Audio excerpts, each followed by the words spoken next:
We will bring the Mifflinburg Borough work session to order. First, Lance wants me to let everyone know he is recording and he will be posting it online somewhere. First is the official swearing in of the Chief of Police. Oh, and here comes Mara. We'll stall till Mark can see. Oops. No. Get the official photographer. I don't know. You usually are. Alright, so we will swear you in. You have your I do. Okay, raise your right hand, please, and repeat after me. I, Tracy A. Fetterman, being duly appointed Chief of Police of the Mifflinburg Borough Police on May 5th, 2026, in Union County, Pennsylvania, I, Tracy A. Fetterman, being duly appointed Chief of Police of Mifflinburg Borough Police on May 5th, 2026, in Union County, Pennsylvania, do solemnly swear that I will support, obey, and defend the Constitution of the United States of America and the Constitution and laws of this Commonwealth. do solemnly swear that I will support, obey, and defend the Constitution of the United States of America and the Constitution and laws of this Commonwealth. That I will, during my term of office, perform the duties of my office with fidelity. That I will, during the term of my office, perform the duties of my office with fidelity. That I have not paid or contributed or promised to pay or contribute, either directly or indirectly, any money or any other valuable thing or things to procure my appointment, except for the necessary and legitimate expenses expressly authorized by law. That I have not paid or contributed or promised to pay or contribute, either directly or indirectly, any money or other valuable thing or things to procure my appointment, except for necessary and legitimate expenses expressly authorized by law. That I have not knowingly violated any law of this Commonwealth or procured it to be done by others on my behalf. That I have not knowingly violated any law of this Commonwealth or procured it to be done by others on my behalf. That I will not knowingly receive, directly or indirectly, any money or other valuable thing or things for the performance or non-performance of any act or duty pertaining to my office, other than the compensation allowed by law. That I will not knowingly receive, directly or indirectly, any money or other valuable thing or things for the performance or non-performance of any act or duty pertaining to my office, other than compensation allowed by law. Congratulations. It's the official one. That's a stellar one there.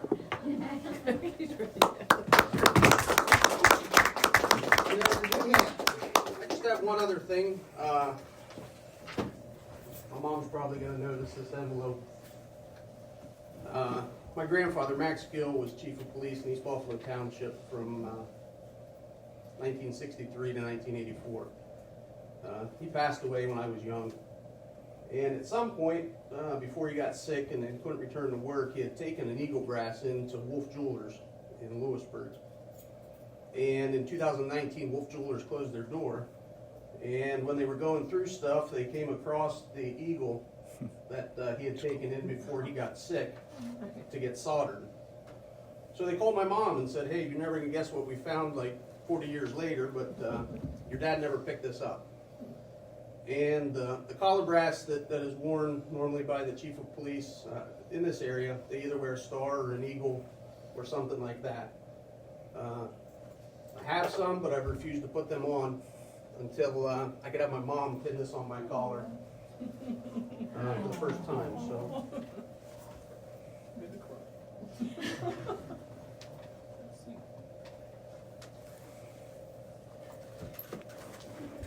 Does it go above? Or does it I'm going to take this roll. Try not to stick it through my neck. $10 if you do. I won't be able to stop laughing.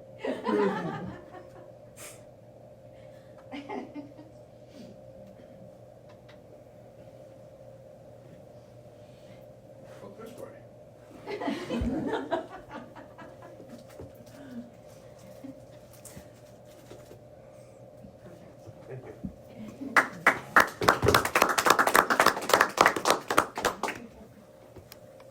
That's all I got. Thank you, and congratulations. They usually don't call until the second year.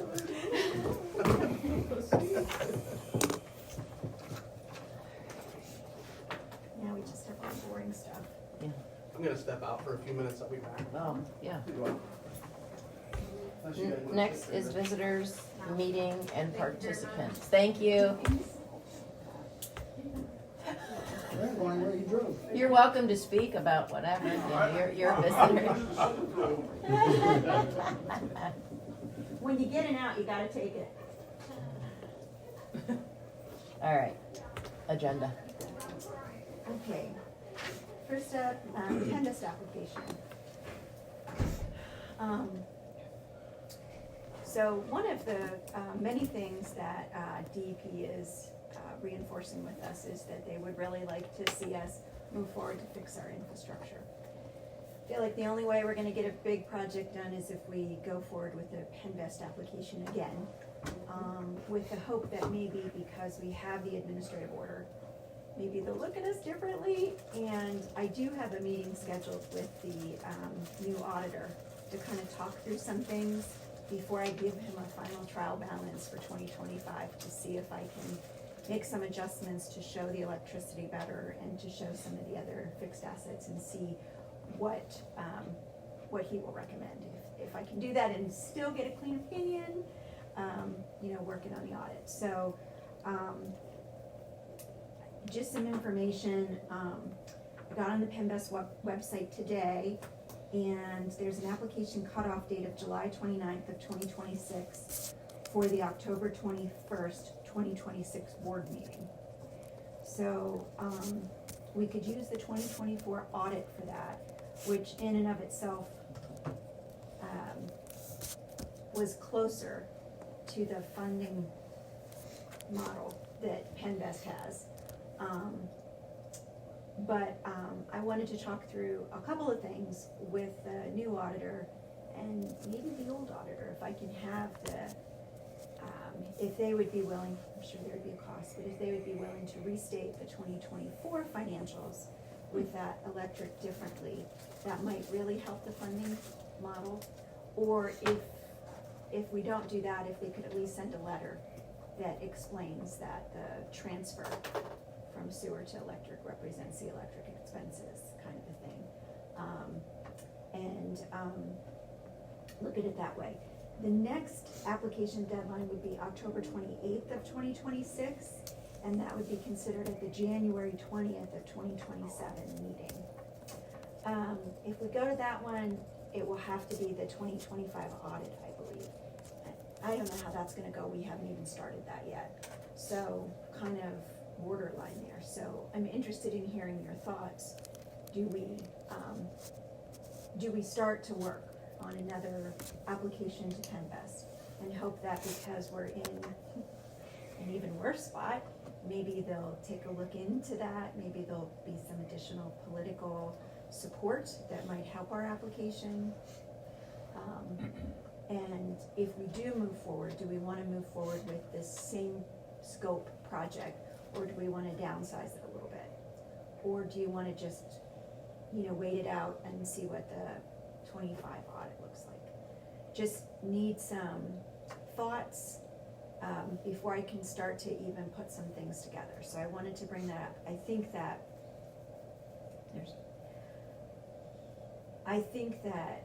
DEP expects us to tackle the items listed under the administrative order in both short and long-term ways. And so this would be more of a long-term solution, so, and probably the biggest chance we have to do the largest piece of work.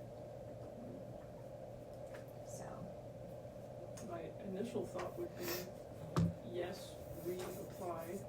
If it's possible, increase the scope. I wouldn't want to downsize the scope.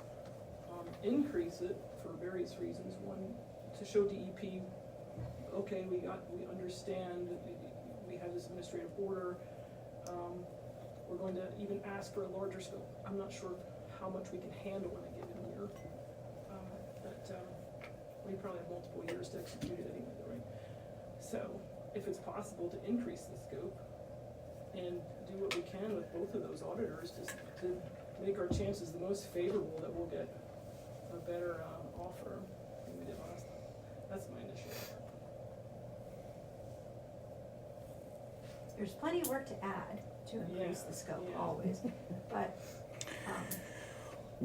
Have we asked HRG for a capital plan to fix all the INI? Like that 60 to 70 some odd million Dave talked about. he hasn't really provided anything. We had asked, I think, at the work session previously. Can we get a quote on that? What it would cost to get like a 20-year plan, like the whole kit and caboodle? I generally agree with Linda, right? I think we should move forward, try and fix what we can. But I continue to think that we will not be able to fix this ourselves. And I think that when we get that capital plan back from HRG, it will be clear that we should also consider privatization. And looking at what those numbers look like and what that process looks like, and then council can look at the options, fix ourselves, privatize, and go from there. For your purposes, Margaret, what you need to know right now, I would be supportive of an application at the same scope, right, for the July deadline and the October board meeting. That gets us shovel in the ground summer 2027. Is that right, Rob? Okay. Not quite? I would. Fall think maybe a little 2027? bit later. Okay. So it wouldn't be approved until, what did I say, October. So we got through it takes 90 to 120 days to get to a closing, because it's a loan. And then did we do design? We had 70% design for, For the PENNVEST project? yeah, Yeah, we didn't do any design for that. okay. So the design has to be done, so. So are we able to get an estimate for what this whole project? So we know what the original scope was. It was the $8,075,000, 74,000. I'm talking about everything, No, anything to do with the sewer. That's a separate. that's what I'm asking, Yeah, separate. that's a separate thing, so. Right. I'm, like, we can get a proposal from HRG to just, I don't know, take an educated guess Yeah. at what it would cost to replace. We don't have, if we just replaced absolutely everything, because we haven't looked at the whole system yet to know exactly what all needs to be done. So that was gonna be my questions. It's kind of a little bit hard question to answer, as you know, because we've kind of talked a little bit about the WAG number we were trying to come up for the constituents. Yep. So the reason I'm bringing this up is you're gonna have to either make some assumptions, or there's gonna be a whole bunch of groundwork laid to do that. How far in the weeds, how far do you want to go to get that number? Yep. So I think that once the HRG has a finance department, correct? Has a what? They have a finance department, right? I think once the municipal finance folks at HRG talk to Dave, talk to Margaret, and those numbers come back, I think it's going to be very obvious to council where we're at in terms of the sewer. And I think they can make assumptions about slip lining. I think they can make assumptions about replacement. And I also think they're going to have to make assumptions about membrane replacement and SBR. And I think when we do all of those things, it's going What to was be the last one you mentioned? changing the type of plant to an SBR. And I think when we have all of those things together and we look at what it looks like over the course of the next generation, call it 20 to 30 years, I'm confident that HRG will be able to put that together in a form. They'll charge us for it, of course, right? It's a finance project for their team. Less engineering, more finance. It'll be clear what makes sense. So we're just looking at a percentage of replacement, kind of like. I think they will be more than capable of putting together a few versions, right? Maybe one is more slip lining, maybe one is more replacement. But regardless, the rates will be so high for us to do this ourselves that the folks in the room, I think, will realize that privatization is the only way we're going to fix this. When you say private, Means selling. right. Mhm. So we went through this before. How many years ago was that? We had somebody come in to look at the system to sell it. First year I worked here. So 2015. Mhm. And the rates that they thought that they would be charging were higher than what we are charging. Yep, absolutely. But our rates are way too low. You will not be able to fix this system at the rates we're charging now, right? PENNVEST with no subsidy was adding $21 and it was $8 million into a $60 million problem. That's without the new plan. It's like not close. We can Right. probably talk about this once HRG comes back Yep. with what you're asking, and then we'll have better information. So it sounds like, just so I understand, or Margaret understands the direction we need to go, so we're basing it just on like a percentage, like he had talked to us before about Sure. the amount of pipe we're gonna replace. Yep. Okay. Something that's like, let's do, he said 3.1 to 3.7 a year. Let's say that was high, right? Even if we did something like 1.5 or 2 a year, it's still above what private would cost us, I think. Because the only other options, then you would have to do camera work to see how much is bad. The camera work we did Yep. now was in 2019. Or you could just do some, again, guesstimates based on the type of pipe. We have Yep. a large part of that information that we Yep. can make some guesstimates. But Yep, so you can do percentages is fine. I just want to make sure we understand It's the. two-part really. We're looking at getting ready for another application. Yep. And getting an estimate overall. That's exactly right. I think we should keep moving forward with PENNVEST because there are other aspects of privatization that folks might disagree with. And you might say, we don't want to fix the whole system. We want to kind of limp it along, right? That we're not unique in this infrastructure problem. You guys know this, everyone in the whole Commonwealth has this problem. But if we want to actually fix it, I'm skeptical that we'll be able to do it ourselves for cheaper. Would you also ask HRG to look into the longevity of slip lining? Because ever since you had mentioned that you were concerned about, because we have to make so many penetrations in there for the laterals and things, that water could get around it and things like that. I've been concerned with the slip lining because that's sort of what we've been doing as a go-to for the piping that we can do it in. But if that is going to end up having problems sooner rather than later, maybe it's not the best option. So can you ask them to also look into that to make sure that that it is a viable option for us, that's not gonna cause problems later, we're not gonna. Yeah, we actually discussed that with them already, with Yeah. Dave Madel already, the gentleman that comes here to our meetings. Yeah, And the same thing, it's So- not completely watertight, especially if you have to make penetrations to it. And that's why so far we've chosen, and been very cognizant of where I picked Right, yeah. projects where there was none or one or two on the line, and that was Long it. run of pipe with Right. very few. So as they're doing this large scale plan, use slip lining, or I guess most appropriate, or. Yeah, I've already not at picked the all, low hanging depending on- fruit, Yeah, Linda. I've already tackled those. There's probably a couple more that we could do, but there isn't many okay. without having So the I don't want us to laterals. spend a lot of money on that also, and then we end up having to replace that because it doesn't have the longevity we thought it was gonna have. Like one of the ones really high right now is I always called it Bev's Alley with the alley. She was at our Locust Street, and that's all loaded with laterals because all the homes on the south side of that alley are all connected, with exception of Bev and her neighbor there are on the north side.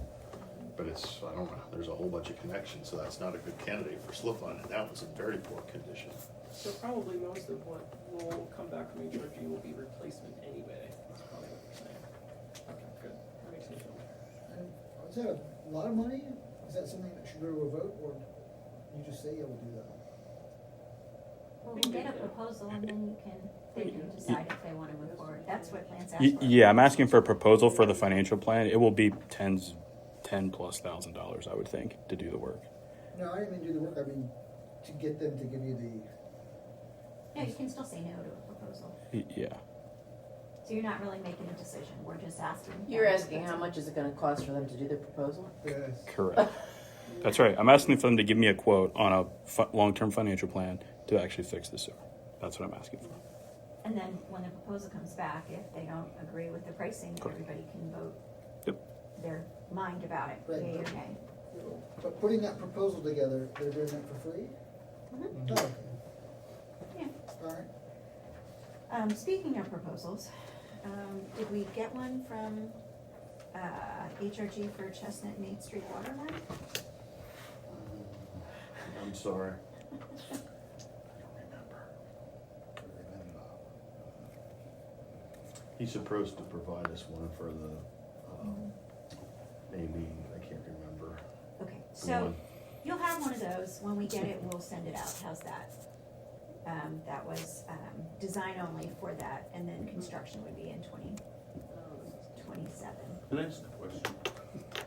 The Chestnut Street Waterline, wasn't that replaced when they did the reconstruction here a few years ago? Some of it was, yes. Not all of it? Correct. Gotcha. Okay. So, so this project, Matt, last summer, not last summer, geez, it's been 2 summers ago, we did a waterline replacement from, back by the shop, by the equipment center. So Yes, off Industrial yes. Park Road, right Yeah. behind the shop, we went down the access road that's south of Cabinet Works. Right. Come over to 10th Street, out 10th Street, down Chestnut in front of Amy's Frosty Freeze, all the way to OIP. Right. I remember. The next phase of that is this project, from OIP down Chestnut to 8th, and then down 8th to the old Rishels building. And then that connects everything up then from all the Walnut Street projects we've done. That was the problem child area. Yeah, we got rid of the problem child, as we Yeah. always called that. Water line kept blowing apart Right. behind Amy's Right. Frosty The Freeze. ACP Okay. line that Yeah. was pretty brittle. Gotcha. Okay, so we'll just send that out when we get it. Discussion about the water resource plan and consultant agreements. So we had a conversation with Dave Madel about this afternoon. So we have 2 proposals. When SRBC issued our permit for PW1, where they reduced. That's PW1. Pumping well number 1, our Thank you. one water source. SRBC is Susquehanna River Basin Commission. So the SRBC reduced the amount of water that we're permitted to take out of PW1 when they re-permitted it. And you might remember, we did a little bit of a study where we saw if we were impacting the wetlands or not, and we decided we'd go with that. But in the meantime, since they've reduced that, they've asked us to come up with, I always get the letters wrong, a water resource development plan. And that plan is a requirement of the permit that they gave us. And it would be a combination of 2 things. It would be a combination of reducing our unaccounted for water losses. And it would also be kind of a desk review of the aquifer in the area to determine if there are some good potential sites for an additional water source, additional water supply for our system somewhere in the area, and what that might look like. We have a requirement to submit that to the SRBC, can't remember the deadline, maybe 6 months? And so we've gotten proposals from ARM, and Chris Vinton is the hydrogeologist that worked with us before. And so he's given us a proposal for his part of the water resource development plan, which would be the hydrogeo stuff, looking for another source, another area to drill along those lines. And then HRG's part is to review our water losses, and help us develop a plan to kind of reduce that. Hopefully he can think of something better than all the stuff we've done. We've been through a DEP water audit. They gave us some information and things to try. We did all those things. We continue to do leak detection. I think he'll propose, and it's a good idea, but I think he'll propose a water meeting testing, like sampling testing, to determine accuracy of the meters, and then project like maybe a meter replacement program, among some other things. But he'll review all of that, all of our stats and data and all that, and he'll come back with some recommendations, and then he'll combine the information from ARM and from them into this water resource development plan that we'll. Neither of these are cheap. initially here, not sure, we had some conversations today. The initial one is over 15K from ARM and 26K from HRG. So Dave was gonna look at some other things and see if we already had done a lot of the work that he was thinking that they would do. And then we'll know, when we have those completed, we'll send those out for your review. Just to let you know, it's kind of complicated because it's two pieces. There's no hydrogeo that works at HRG. So that's kind of what we're looking at. We had gotten a sample of the water resource development plans from the Susquehanna River Basin Commission, and it's really a fairly simple report. It's all the work ahead of time that you have to do to be able to put it in the report. It's just, you know, we've looked at these things and this is what we plan to do, kind of a thing. So you should see that within the next 2 weeks, the agreements, to take a look at those, and then we'll ask for action on those at the council meeting. Doesn't it cost like $40,000 or more just to make the plane? Do you guys think there's any path to attack this just from the unaccounted for water? Or is the cutback too great? Like if we got down to, let's say, like 20% from 35, I think we'd be okay for a while. but still need a new well? SRBC is the one that they throttled us back because they limited our source use. Yeah. That's why we're in the position. I think the last 2 years, we filed our annual report with SRBC and the state, and the SRBC one shows that we're above their 20% threshold. They have to set a demarcation somewhere. And it kind of goes in waves. Some years will be good. Maybe it goes from year to year, and there might be some years will be good for a couple of years. Just so happens this year and last year. Last year we were slightly over, this year over a little bit more. Limestone Township's not helping us, that's not all of it. Yeah. We do have some stuff we gotta look for and try. And then for ARM, I know we have the intake that we've been talking about. Mm-hmm. Is ARM sizing that? Are they doing any sizing right now, or are they just looking for places in the aquifer? What's the actual scope of that? They're gonna look and determine if we have a viable source nearby.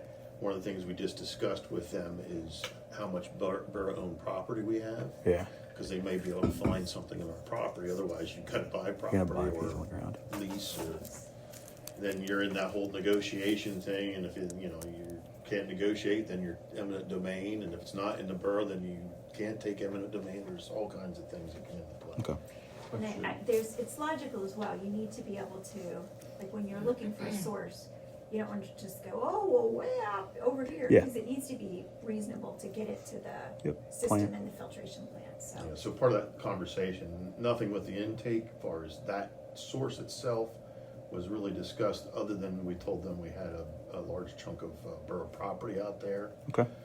Again, I'm not a hydrogeo guy, so I don't know if it's Yeah. a good spot for well. I had a question along those lines. How many acres do we have up there? Roughly. So I can't remember how many is with the original intake, but we have this other property out there that's across the road, and it's Right. all woodlands, but it's uphill. so- Right. Yeah, that's the one.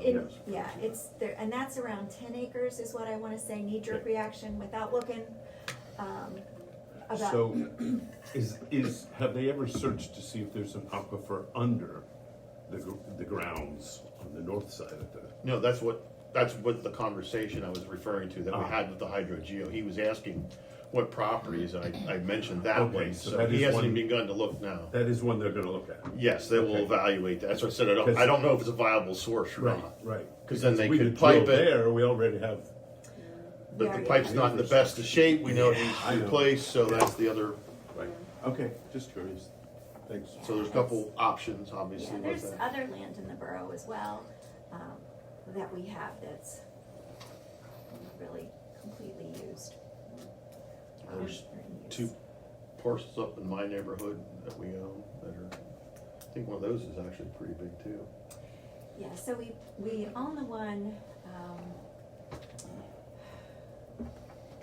I'm using places, it's kind of above Apple Alley.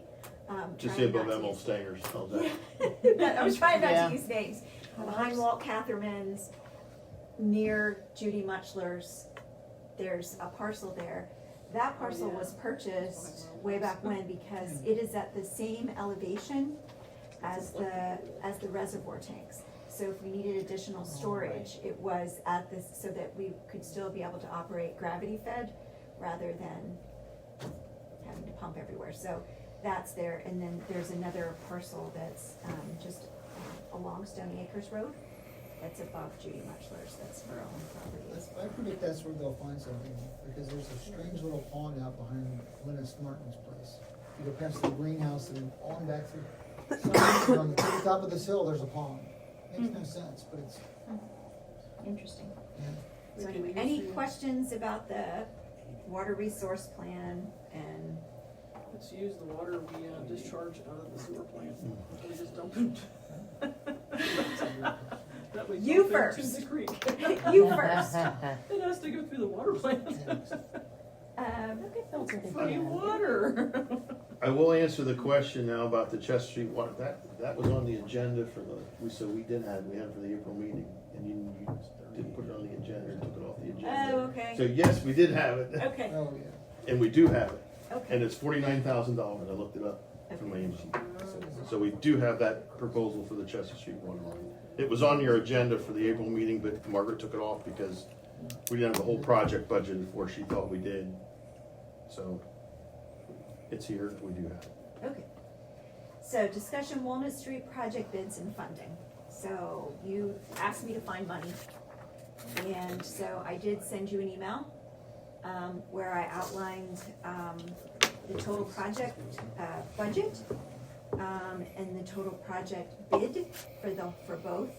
And pretty close, but not in the same funds.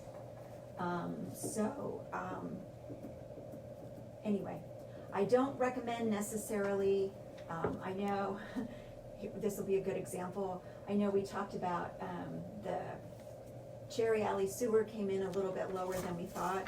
Well, they've hit rock, so I'm guessing there's gonna be some additional charges there. Don't count your chickens yet, so for those that just came in under bid, I would rather wait until the project's done, then you can reallocate. Because I don't know how things are gonna turn out. I don't know what's underground and what we're gonna hit. So, I've sent that information out. Does anybody want anything else before the meeting? Have any questions? Okay. Thank you.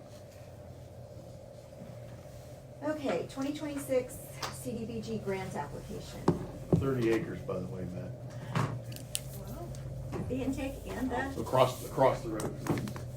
Wait, It's how much? actually up 30. 30 Yeah. acres. 30 Past across it. the road. Then there's 6 on the other side from that. I just I had didn't to think pull, I just had to 11 pull it up on Huntex. 6 where the reservoir, where I the think, yeah, it's roughly. intake is, it's. and 30 on the and other. 30. But it's 30, a 30-acre piece. We looked at timbering it at one point as well, but there wasn't anything good on the, wasn't enough to make it worthwhile. Anyway, 2026 Community Development Block Grant.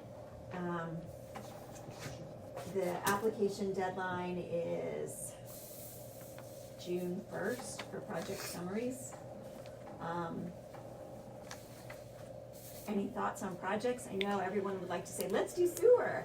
But the sewer has been very difficult to do because it has to meet the 51% Low income. below income levels. Do you know what the number is? What the actual median, what's the threshold for the low median I don't income? know, it changes a little bit each year. Mhm. I don't know what it is, they haven't provided that. Is this the one we went and knocked on doors? Yeah. Okay. Yeah. Yeah. it would be a door knocker. 51% low. And missed it by one household, that's Yeah, it. it changes, the thresholds change. I think they're set by the census, the information Yeah. come back from the census. So the total amount that the county has available is $248,255. So, Other than 88 corners, that's what we normally use, I think, these for, is that we right? have done a few other things. Okay. We've done, Yeah, what else is eligible? so there is some sewer, if you If you meet can get the low to moderate income. So we did, Woodland Estates. Yeah. There was another block we did that we met. and the ones inside there. So Rob, So, that, would my alley qualify for that? You'd only have to do you have to do the door-to-door surveys, and it depends on people's income. So So- 51% of the people affected by the project have to be low to mod income. and if someone refuses to respond, they count as an over. Yep. Or if you can't get them to respond. And what is the It low? changes, we don't know It what. Oh, it you don't is. know what it is That's right what now? we're saying, that changes every year. So here are eligible activities: water system improvements, sanitary sewer system improvements, storm sewer system improvements, that was a tough word, housing rehabilitation, housing construction, reconstruction, public community facilities, recreation facilities, yeah, and she wouldn't let us apply, we tried that. Public services, street road improvements, parking facilities, historic preservation, removal of architectural barriers, that's the ADA corners. Solid waste facilities, code enforcement, economic development, acquisition, relocation, clearance, disposition, utilities other than water sewer. Ineligible activities, operation and maintenance activities, political activities, new housing construction, acquisition, construction, or reconstruction of buildings for the general conduct of government and equipment. So community buildings like pool rehab has been We tried. kicked out in the past. You They've don't said want us no. to do anything down to park. Yep, we tried for, You I know, it said, says Interesting. recreation. yeah, I said, how about the outdoor Yeah. restrooms? We Yeah, can make them ADA and, and No go. she said Is, no. is this CDCOG that does this? Who's the They're administrator? the county's administrator. CDBG wise. So, we'll call and let, can't think of her name again. It Betsy. is Angie Hunselman. Let her know of the, that we intend to submit an application. I just don't know that I have any great ideas. We still have more ADA corners, but I know the county's tired of seeing those. But it's pretty difficult to come up with another type of project. We floated last year, we tried for the park restrooms, we tried for, park walkways. We tried for, things that we thought would work, recreation and all that, and she just said, no, overall, your community doesn't meet the low to moderate income, like as a population. So you have to look more towards things that impact. And You always corners have to count. look at the individual streets of where this Yeah. 51% would be met and see what that street needs, right? That area needs. You have Can- to start there, right? But it's very difficult to find out Yeah. who really is gonna meet that where income that, level. where that 51% Without- would be met. How, can you find out what the amount is? Sure, I can ask them. But again, It's it's tough. not, it is just And not, it depends on the number of people live in the household. So it's just not one number. Right. So if it's a one-person household, it's this number. If it's a two-person household, it's this number. If it's three, and so on. and so imagine yourself having your little clipboard with Yeah. the letter on it. Like, first we mail it out, and we hope that they'll mail it back. If they don't, you have to pick up the stragglers, and you go door to door and you knock, and if someone answers, you ask them, is your income Above or below above this. or below this? You gotta ask them how many people live in the house, Yep. and then you ask them based on that. You is don't your wanna tell the number. government, and Are you it's- above or below this amount? Is that the taxable or like gross? Like net or gross? It's gross income, and they just tell you. You ask them, and they tell you, and you take it at that. The historic preservation, does it have to be owned by the borough, or can it be any historic preservation? So I mean, Ask. the Elias has a lot of we have old historic They properties. could apply. They can apply Oh, separately. yeah. Okay. Yeah, you don't have to be a government Okay. type entity. Yep. All right. Thank you guys. I don't have anything else Which on one this. is this? CBD. CBDG. Community Block Development Develop Block Grant. CDBG. Right. Yeah, I didn't think like the money museum could apply. The fire companies do. Yeah. yeah. It's kind of frustrating because to be an entitlement community, you have to, way back when, have had a population of over 5,000. And if you do, like Lewisburg gets their own money. Now, they still have to use it in the same way, but they get their own pot of money because they met that population requirement. We didn't. We never did. So we have to compete with all the other municipalities and nonprofits for that $250,000 pot, 248, whatever it was. Kelly Township always gets because of the prison. And they take, and CDCOG takes administration funds off the top for administering the funds, and then what's left is what's I think distributed. it's 18% is administration that they allowed to suck off the Or top. trailer parks and things like that would be maybe. We don't own We don't We own don't own the utilities. infrastructure there. Not our problem. Yeah, it's tough to figure out, it really is. Place, yeah, that would be. Well, Yeah. the one down Thompson Street, we thought that one was, we knew it was gonna be close, but we thought it was gonna make it, but it Because didn't. it was Hickory and Thompson. You have to hit both sides Let me because, know. and, yeah, so, okay, and then I'm just gonna move on, so discussion regarding meeting recordings. Yep, I asked for this one. I mean, Misty is like killing herself with these minutes, especially as more folks come to meetings. I've asked for recorded meetings, I don't know, going back to May of 2021. Colby's not here. He had objections, or based not objections. That's not fair. He had things he wanted to be like in ducks in a row before we would do something like this. And I think it's worth getting contrast back, right, with a quote for a system. Some of the things that were question marks were things like how would we host, how long would it exist, would we have comments, things like that. From my perspective, you take a video and you put it on YouTube and you're done, right? It's hosted for free forever.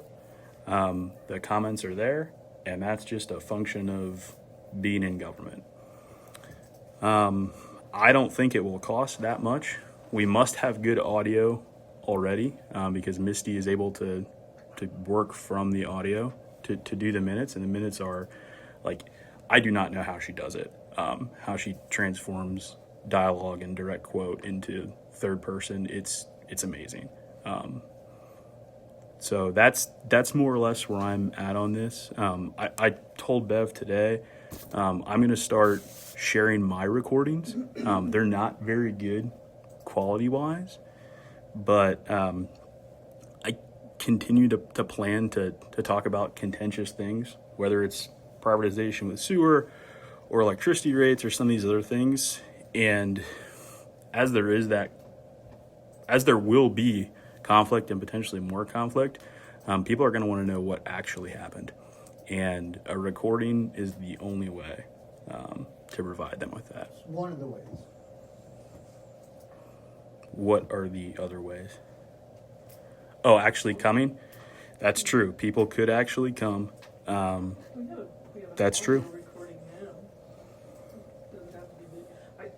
I go back to, I would like us to have a list of objectives of what is it that we want to achieve, and have us all weigh in on that so we can understand what is it that we want to achieve.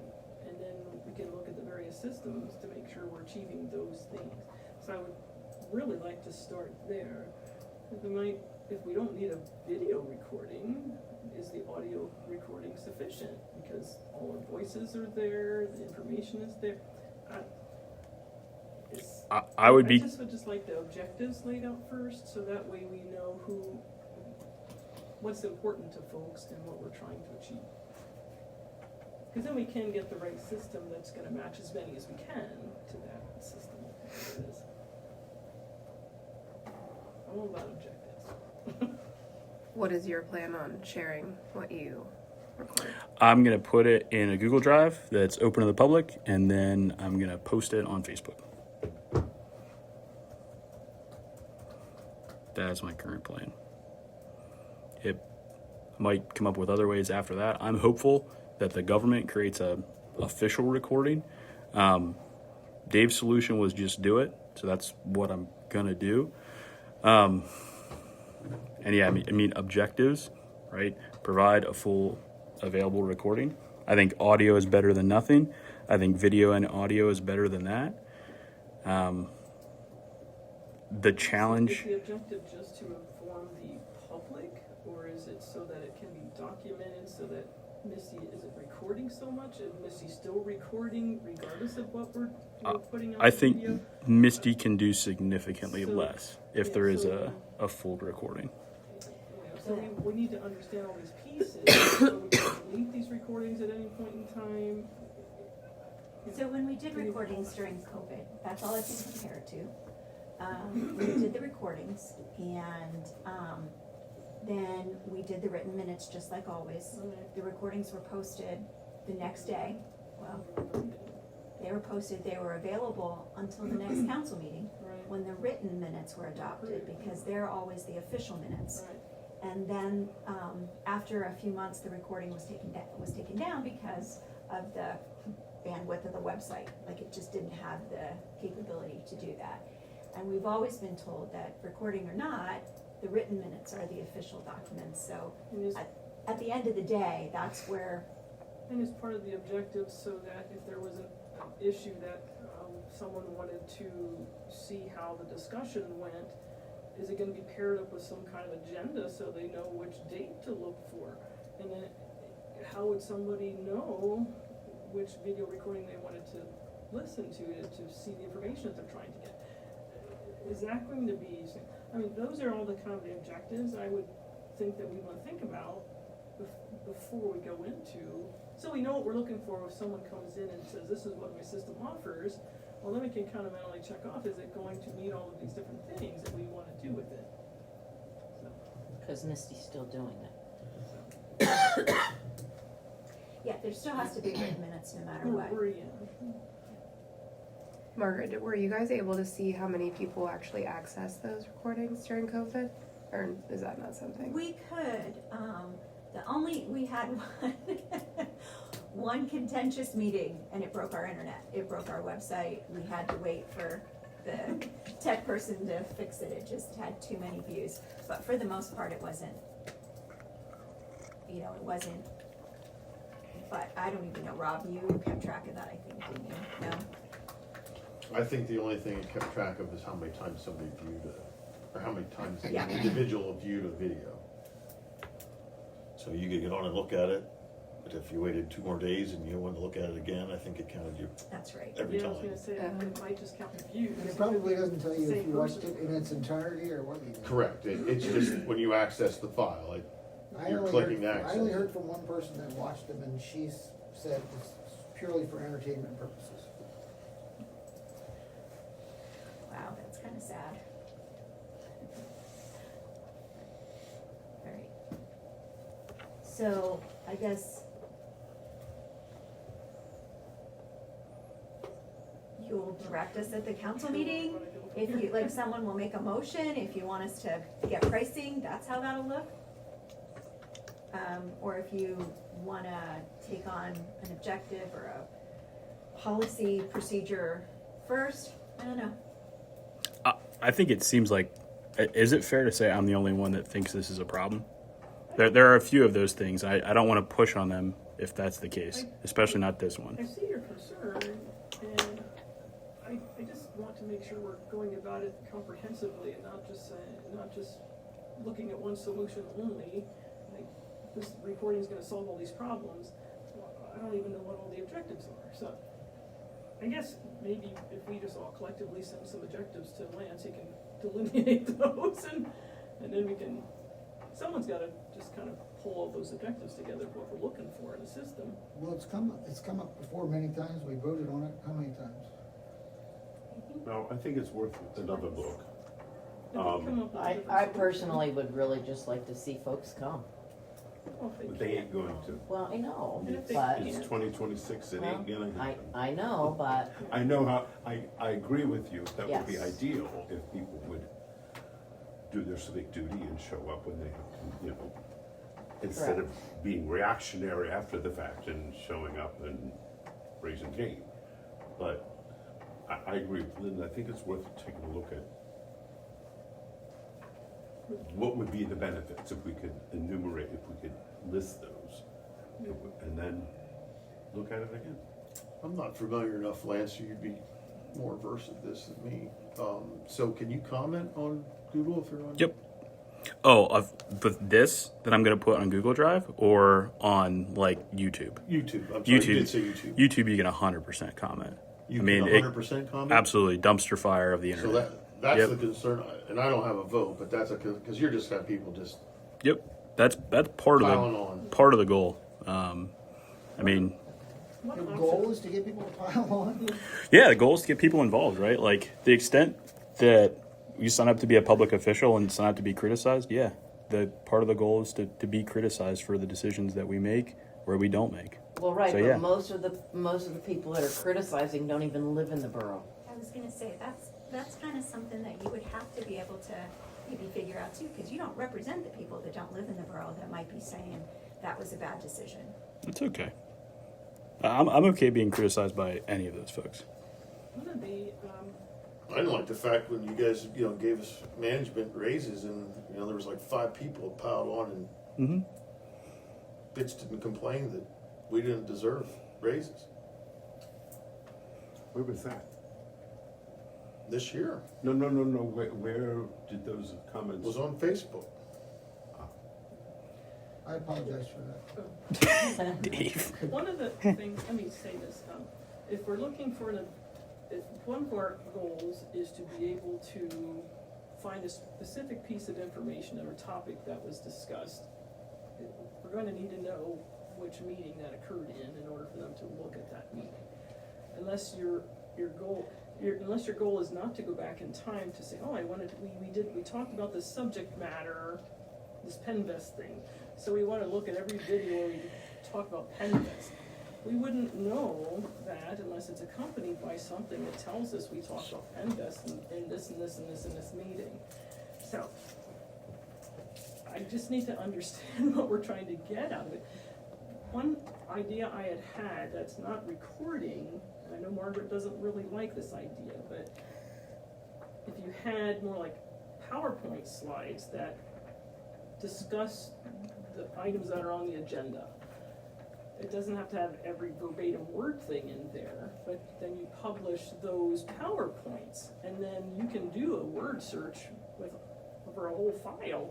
You can look for very specific words, and it'll take you right to the file that you need to go to. So if you're trying to do something that is searchable later, maybe it's not a video recording so much, but it is more PowerPoints, some kind of documents that are generally in meetings you use PowerPoint or I something. think you would be able to use some sort of AI to search anything these days, PDFs or the minutes, typed minutes or whatever. Yeah. So I But think, if we're trying to get away from having so much detail in the minutes, because I think that's part of the goals also, so Misty doesn't have to spend so much time putting so much detail in there, but you don't wanna but lose the detail. that's the historic official record. And to say, oh, YouTube will be here forever. So will MySpace, I suppose. I could see it It's being. gone, you don't know if YouTube's gonna be here tomorrow.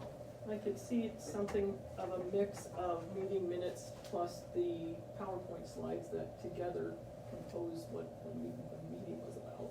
So she doesn't have to put as much detail in there. It's not going to say who said what, but it will have the information in there of what was discussed and then the outcomes of it. Were you looking for the recordings, Lance, to replace the written minutes? Not entirely, no. Per Dave and Margaret and others, the minutes have statutory requirement to have the official actions that are taken and some measure of what was discussed. What I'm hoping for is that they can get to a place where Misty doesn't have to be writing paragraphs in third person to describe, especially the folks that speak publicly. She takes painstaking detail to make sure that she really reflects what the public says when they come here. And that's something that I think we can cut down on for her. We could cut I down on don't- that anyway. Yes, we I don't could. mean to- Yes, we could. If we wanted to, we could Why very couldn't much you, tell her if she to. has a recording,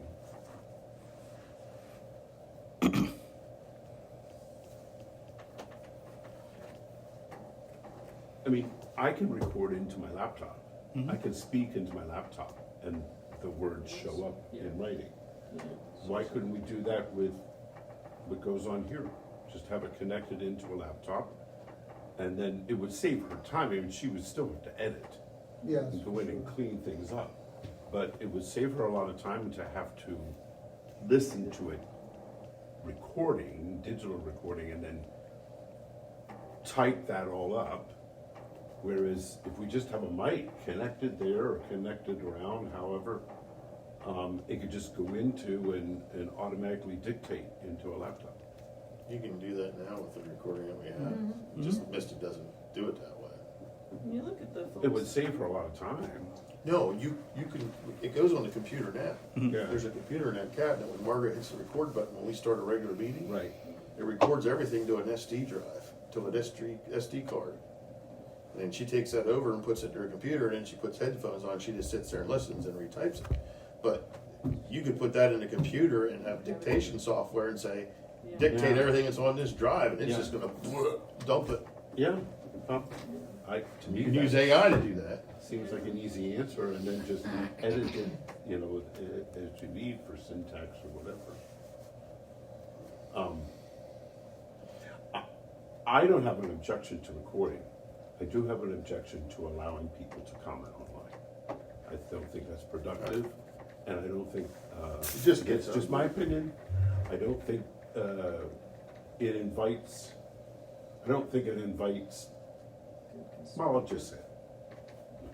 Probably half the comments that show up aren't intelligent or well-informed. It'd be good, if we get constructive feedback from our borough residents. Well, they can come here How to do that. If that's our goal, if that's our objective, we want feedback from our borough residents, then you look for a system that is geared towards the borough resident. Or some kind of solution that is geared towards that. I don't know. But how do you filter that? You can't filter that out. You can't choose who posts what. You either open it or not. Right. That's- Maybe it even goes back to when Trace was hired, there was people who had negative comments about that. Again, Posted a bunch of shit on him, you know. Why would you Where open was us up that to posted? What's that? Where was that posted? On Facebook. Okay. I don't even have Facebook, and that's the reason why. But I'm just saying, that's what you open yourself up to. And the idiot comments that I had to read through and wade through, and people call me up and say, did you see the most recent comment by Edith Asshole down the road? No, I took it off. You know, that was the end, because and some of the comments, some of the parents, I mean, they're nuts. And I just got rid of it. And I know, I mean, no offense to the younger generation, I know that that's how many of you communicate. I know you're comfortable with that communication. But I think it does open up, opportunity for idiots to comment. And I have no time to listen to idiots. I'm the youngest one here, and I completely agree with you. Okay, I'm 100%. not saying, it's not an No, age thing. no, I I'm just know. saying I that completely agree. I think the there- most genuine they- comments and the most genuine concerns stand right there. And if one of our goals is to get constructive feedback from our borough residents, then we need to choose some solution that's what we're geared toward. We want to inform them, and we want to get their feedback if necessary. You know, they have ideas on something, great. If we want that dialogue communication, then we need a solution that does that. I don't have a problem You know. with a recording being a vehicle for informing. It should not be a vehicle for feedback. Feedback should happen right here, in person. Because the people who show up in person are gonna make much more Of an careful impact. responses. And hopefully more thought out responses. It might be helpful to us to make change. Okay, so I I have no feel like problem we're with beating a dead horse here. No, I think it's a good, It is. It's a good but- conversation. I think we're. Right, but I think that's Or more waste. that we have to think about because we can't decide anything here tonight. We need to lay out the objectives so we know what we want. Well, let's gather that. Let's do that. What are the pros and cons? Consent agendas? Please move on. Okay, consent agendas. So I sent this out. I actually sent this out before there was just comments about these meetings are getting long, right? They're getting long because of a whole host of reasons. We're trying to accomplish a lot of stuff. So consent agendas are a parliamentary tool whereby we can group a bunch of stuff together that is routine and non-controversial, right? Any member has the right to take something out of the consent agenda and require it to be considered separately. But in general, you see it for things like minutes. You did that at the last meeting. I did, but kind of. So I grouped things together. I also broke the rules. Technically, you're supposed to make a motion to combine them, and Noah looked at me and then it was just like, I'm going to let you do it. But I mean, that was fine. a consent agenda would actually be on the agenda. It would be a bunch of things grouped together. I sent it out via email. For our purposes, it feels like minutes, bill list. I also included like HRG stuff whereby they were the only person that it's kind of like an incremental change order or whatever to their general services contract. But Margaret and you, Bev, could determine. Park events was another one that feels like it makes sense. You could just group all that stuff together. We could check it off in the beginning. Everyone still has the ability to ask questions. Everyone still has the ability to ask that things be considered separately. I like this, and because Margaret sends out the agenda ahead of time, if there's something on there that we really want to be separate, we could ask her at that time. That's exactly You right. don't have to wait till the meeting.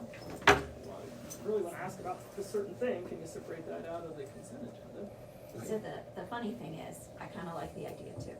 Yeah. Okay, I was like, okay. Yeah, I can. So I reached out to the State Association of Boroughs and Mhm. I said, can you send me like a sample? Mm-hmm. You know, we've had a council person bring this up and can you send me a sample? And my response was, you have a great question and it's one that you should probably run by your solicitor and take their advice. Generally, a consent agenda groups regular agenda items together, such as minutes from the previous meeting, the treasurer's report, communications, etc. At PSAB, we try to keep you safe.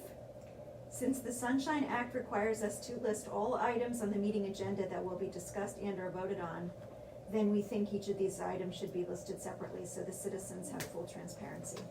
Yeah. Therefore, I don't have a sample so that, you know, to share with you, I think it because looks that's. non-transparent, and I think in the end, you're gonna save, what, 90 seconds? It won't save a ton of time, but it No, you won't. depends. Misty doesn't have to write out each one of those motions separately either. Well, if it's not talked about, all it is It's just motion to approving accept it. pay bill. And on the Matt, agenda, like you know. Lancet had it, here's the consent agenda, then you know all these sub-bullets of what they are. So, I mean, I'm for it, it's okay, as long as we make a list of. Well, what we'll the wait to hear acceptable what, things did are Noah on get it. back to us on that? I didn't ask him. Oh, Did you ask him? I did not. I generally know it's allowed as long as we do a roll call vote, since the bill list would be included. For what it's worth, I'm fine if we don't do it, but I'm also willing to be here till 3 a.m. Like, I'm the weirdo in the group, so I'm trying to do something that's going to help everybody Not out. me. Exactly. So The dog was in a little bit. So anyway, yeah. okay. I did note that the one from Millersburg, Mechanicsburg. Mechanicsburg, Yeah. that they did list everything on Yep. there, on the agenda.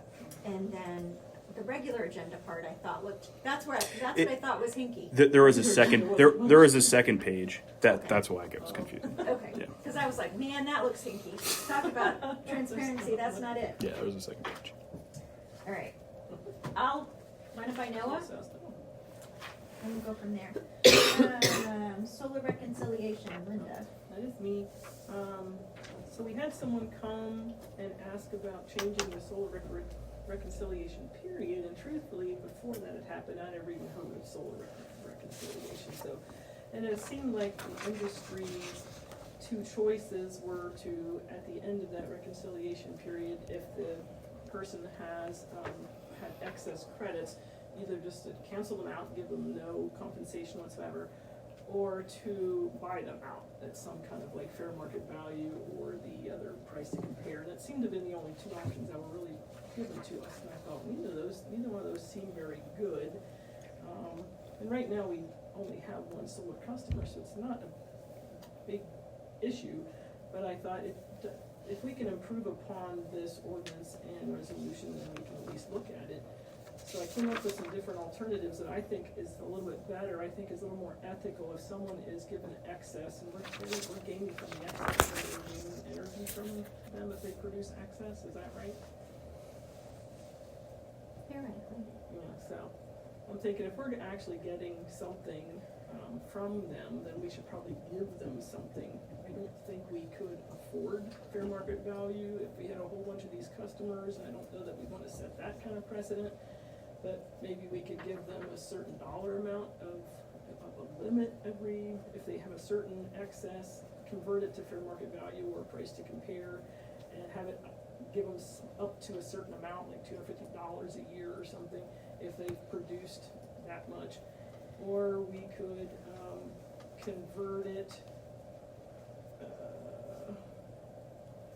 and allow them to carry it over, because it seems like you have to convert it during that year so that you're capturing the rate of that year.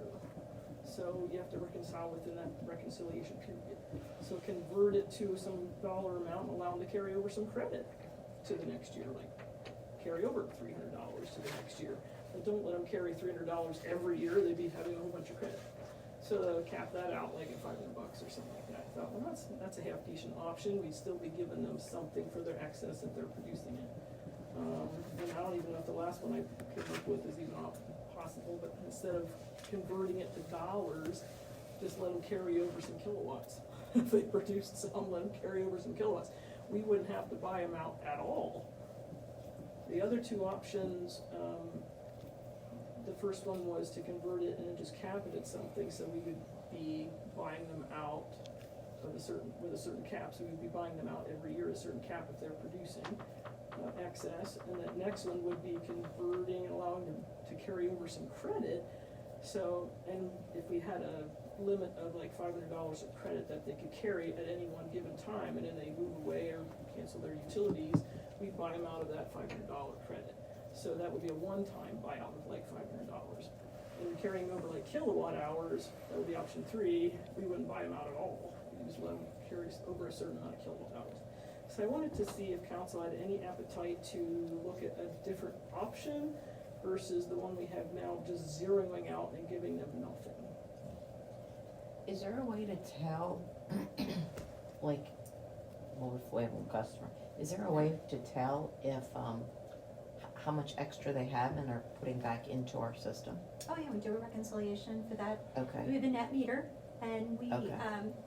unfortunately, the current billing system doesn't really reconcile it for us, so there's a separate spreadsheet. Oh, okay. So I'm opposed to giving them some kilowatt hours, because everything is set by meter readings. So you can't just give them kilowatt hours, because the meter, we can't fudge the meter.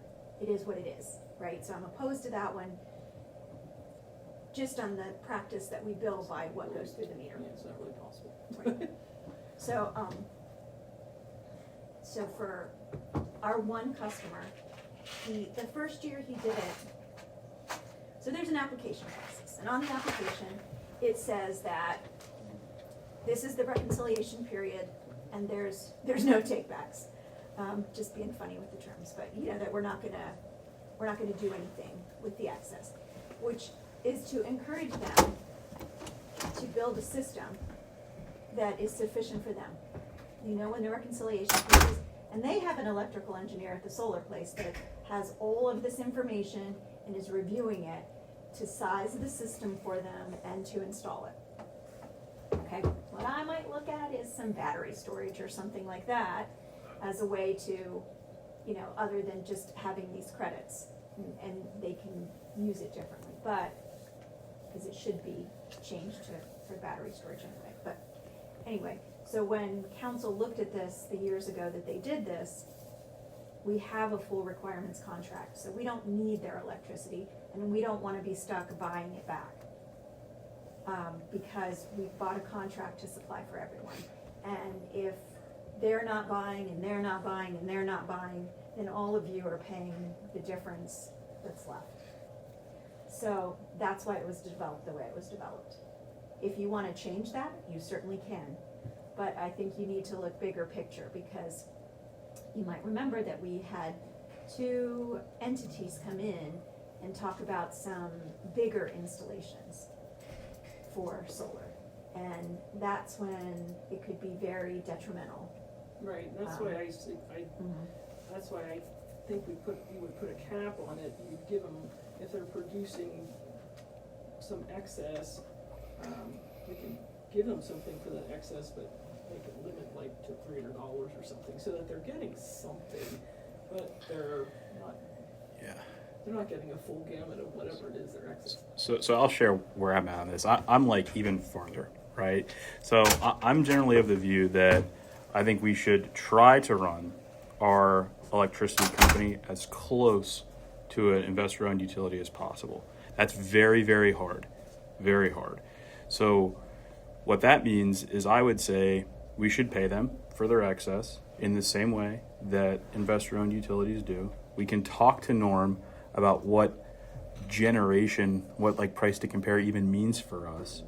But you should know that by doing that, it basically like breaks kind of the whole load following contract, right? Because if a bunch of customers decide to do it, you have a problem. Or if any big customers decide to do it with an actual array that does true generation, then you have a problem too. So that, for your purposes in terms of thinking about where council is at, that's where I am. I'm probably going to be supportive of anything that pays these people something, but it's because I'm not concerned with the bad, like the one size fits all approach that Margaret's laying out here is really, really important for everyone to understand. I'm on the side of like, I think a departure from how we do a lot of things is okay. If you're not there, then you should be really, really careful about thinking about paying for excesses without some kind of cap. And like, if you start doing caps, it feels tricky. So that's kind of where I'm at. So the contract that we have is negotiated through 2035, I think. Yeah. And if there is a significant variation in consumption, I want to say it's 20%, but that's from memory and may or may not be correct. But if we deviate more than 20%, we can be forced to renegotiate that contract at current prices, which could be good or could be bad. It's just a risk that you're taking. And so it's just food for thought. You can, no kilowatt hours because we bill by meters, so none of that. Aside from that, you can decide what you decide, however you want to handle this. But I would ask that if you're going to look at the electric ordinance, have some other things for you to think about that are in there. I would ask you to look at it comprehensively. And if you're going to look at the solar application again and making some changes, I would ask you to look at it comprehensively and not just, well, let's just fix this one thing, because there's more than that wrong with it. It doesn't address battery storage, and most new systems have that, and it doesn't address some other things. Is this something that if Diane from PMEA comes at some point over the summer to talk to the group, is this a good question for her, or is this is a policy question, right? Like the other 34 municipalities have to be thinking about this too. They all have different policies, different approaches. And procedures. Yeah. I think July meeting is maybe when she's going to come. When she's going to come, and she'll bring probably some others from the PMA, Other folks, good, PMA good. board as well. That's helpful. Thank you. Is there any appetite for giving them some kind of compensation, or do you want to keep it the same as zeroing out and that's it? I'm not interested, but it's just me. That's why I bring it up at the work session. Let's see if there's. Well, and the solar customers, like in the current contract, when they sign on, they know there's no compensation. Sure, that's all in the application. They pay, I think it's a $300 application fee, but Norm's reviewing it. And then the installation has to be inspected and all that. So there's work on our end for them to do that as well, so.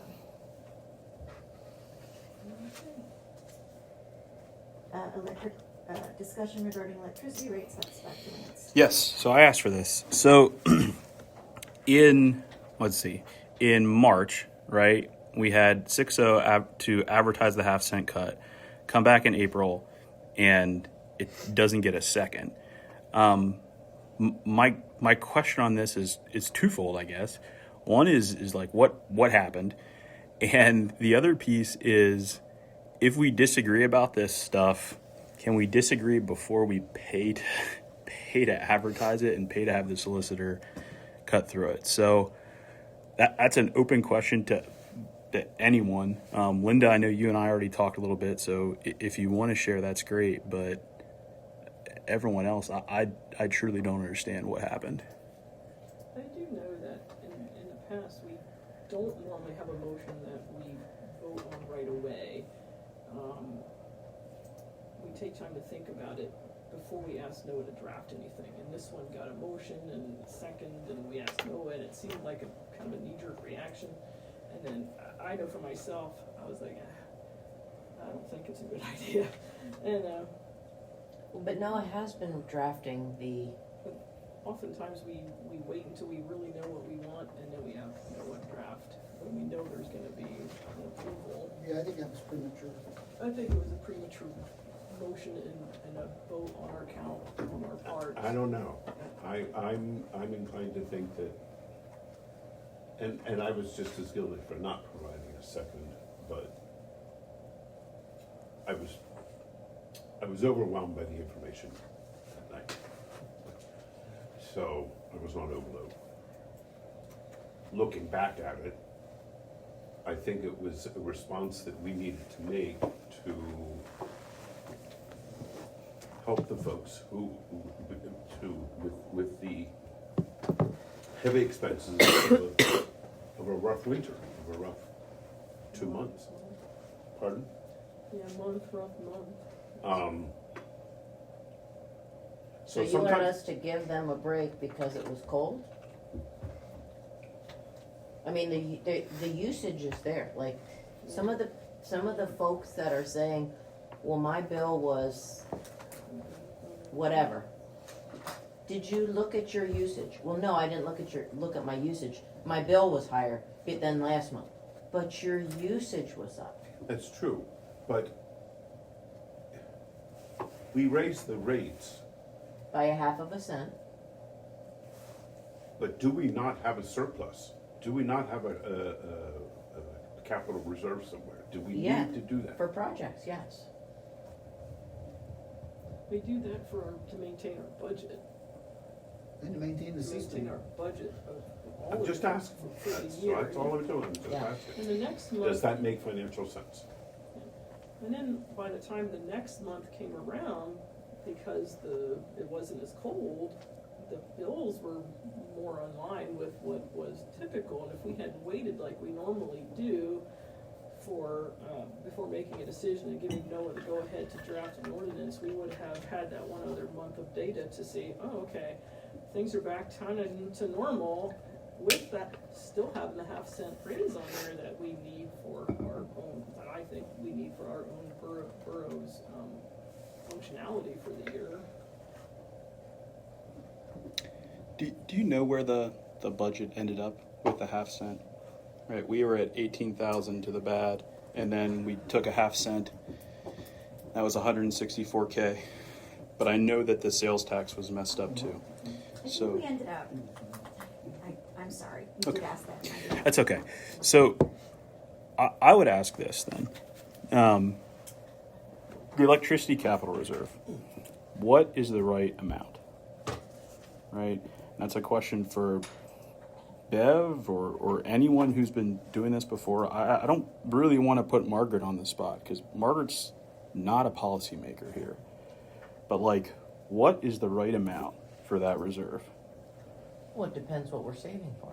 What are we saving for? And I Well, guess- you have bucket trucks, you've got, I think that's another project almost you'd ask HRG or someone to make for us, of all our different infrastructures and things and values and when they need replaced and things like that, to come up with how much money you need when, and come up with how much do we need to just have on hand for this. I have no idea. well, So- right, so but, we need but an agency our that can do employees that. are the ones that know what needs replaced and how many years it's going to. So what's in the electric reserve fund Mm-hmm. is the funds that we set aside to replace the transformers on the hill. Mm-hmm. Is They it, were, is it all for, is the money that's in there all kind of earmarked for particular things? Or is it, I don't know. so, yes and no. Some things are like bucket trucks, we save Yeah. a certain amount every year. But So we got so we purchased the transformers in 1997 maybe, the transformers that are on the hill, and they were projected to have a 30-year 30-year life, and we're beyond that. And so when we looked at it, we said, okay, Because you're gonna need, we're gonna have to start to save trips. So we started to save each year towards the replacement of those transformers, so that we're ready to replace them. We Okay. have funds there to replace that. We also have rainy day fund, and we have some repairs. do we wait for transformers to fail before we replace them? Or is there a way to know that it's about to fail? I don't know. So we just had them, There we we ran into a couple of bumps in the road with them that we hadn't seen before. And we had Norm come down, and we had, the name of the contractor, come over to look at them, because like one of the big transformers was out of service this last year. And it was, I'm terrible with the names of the equipment on the stuff up there, but there is some switches at the top, which converts from the 69 from the 69 kV that comes in from PP&L. And those have to be replaced, and we've ordered those, but they were like a 1.5 year wait. They're like a switch, and they don't set properly anymore, so they need to be replaced. And then there was a part of the one transformer, we weren't sure if it was the transformer itself, or if it was one of the appurtenances, attachments, whatever, that goes to it. So we did have that looked at, but, and they were good. We were able to make some of the repairs. We still haven't fixed the things on the top. We're still waiting for the parts. And we had to replace several of the other pieces. But the intent was that we would be prepared to replace those when the time came. So, in the finance committee meeting, you said 3 months of revenue, That's right? what we were always told. And Norm said 3 months of revenue. And we have like 15 months of revenue. So, is there a number that would be too big? I guess maybe that's not a very good parameter to set if we're saving it for very specific things like these transformers, and all of them are ready to be replaced. Well, the cost of that might be more than 3 months. I'm so dumb about this stuff. I'm so sorry. Here's I guess what I'm going to throw out here. I think there's a massive values difference, right? I'm going to assert, that it's possible to have too much cash as a government, in the same way that it's possible to have too much cash as a big company. It might not be possible as a household, right, to have too much savings. But when I look at what we've done here, what I see is we told the community, right, that we're doing the bare minimum to cover operations. That's not consistent with what I see. What I see is us building a very, very large war chest, rainy day fund that exists to alleviate our own anxiety as elected officials. And the piece that is destructive about this is the rate that we earn on cash, right, as a government is significantly less, than what our constituents earn. And it's also way less efficient than using municipal debt, right? Now, Norm punted on that, and I don't blame him. But when the folks from the PMEA come in July, right, they're going to explain how these large expenditures, it is much more efficient, much more economically savvy, right, to finance these large expenditures versus pre-save. And I have a few things in this packet, right? The first graph that I shared is obvious, right? It's just showing that we had a windfall in revenue because of the cold winter. The second one is really important, though. That purchase power factor, that's unique, right? Citizens doesn't have that. PPL doesn't have that. When you look at what our costs are projected to be over the course of the summer and the fall, do you think our residents understand that they're likely to have plus a penny, plus 2 pennies in the fall on their electricity? They will be billed, right, on the basis of usage at a rate that they would not know, right? That's very, very unusual. And then in the end, there's another slide that maybe we'll talk about next time, but it just shows the net income, like The profit margin that we have is significantly higher than investor-owned utilities, right? And then we go to the budget. And the budget is the really interesting piece. This is another big values difference between the way I would approach budgeting and suggest we think about budgeting and the way it has been done in the past by prior elected officials, right? Look at the distribution system maintenance, right? Look at the distribution system construction. We have budgeted the past 3 years significantly more than what we've actually put into the system. Now, Norm told us that we don't have a lot of deferred maintenance, but what happens with those surpluses? They've just been rolled into the electricity capital reserve, or they stay in the electricity operating account. So if we're budgeting for $285,000 of system maintenance, $200,000 of system maintenance, $300,000 of system maintenance, that's $785,000, okay, from 2023 to 2025. We only did $187,000 worth of actual work. Now, my guess is that's because we didn't get parts. I'm guessing. But part of the issue here, is that fair? Yeah. Well, we didn't have crew, Didn't have people, yeah. But we budget for it, right?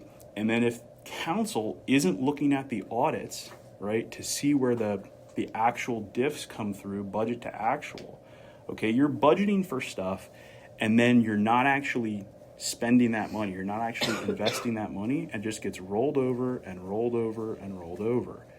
And that's not a good way to run a government, or that's not a way to run the government that I'm going to be supportive of. But I'm losing a lot of stuff 1-5, so we'll see. Would it be helpful to just ask Margaret to take some time, or whoever, to show what the capital reserve is, and then kind of show what amounts are kind of geared or are set for certain things, so that we can see what things it's supporting and the amounts of those things it's supporting, and then what the dollar amount of that is, kind of like extra general support, just there to support general things. Would that be helpful? Because then we would know, at least it would be helpful to me, because That's helpful, right? Like at one point we talked about, ignore the first page. I didn't get to share this in January, but the second page here has some financial concepts that have to do with like time value of money and thinking about discount rates that are really important for these conversations. I never got to share them, so ignore the content on elected official comp. To your point on basically like what is this electricity capital reserve for, I think that's extremely valuable. I think the piece that's going to be more valuable will be the PMEA conversation around debt, right? And how using municipal debt effectively. I mean, it's one of the biggest comparative advantages of having a public power utility.